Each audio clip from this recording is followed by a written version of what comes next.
This morning I sacked my son for doing exactly what I told him. I could sit back no longer. Someone simply had to hold him to account for being so very easily led to do precisely what I said.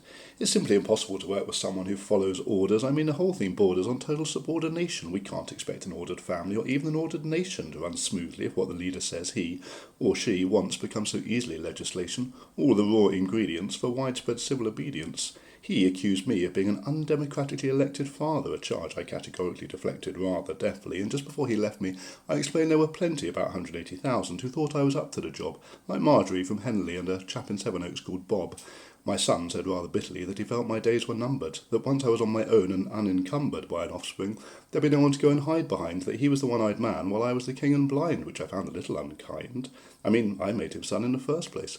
It all started off, of course, when I was helping tidy his room, when, despite others and their cloying cries of doom, I insisted that the only way to clear up the mess, and here I openly confess I could have prepared him better before I binned the things from his desk, was to promote the room's general health by addressing his uppermost shelf. I mean, I only suggested removing that one higher bracket. God, you should have heard the racket. He said, "Dad, can't we just do one thing at a time?" Ha! No son of mine.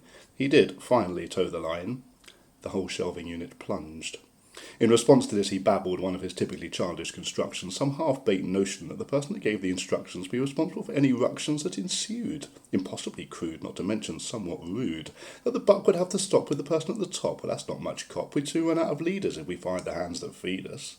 That I should answer tricky questions while standing at a box was one of his strange suggestions, the wily young fox. I said, that's not how the adult world works. One of the perks of childhood is that you can just sit around in a room speaking and shouting out of turn, while your closest friends sit around you and simply grin and gurn. Not in the adult world.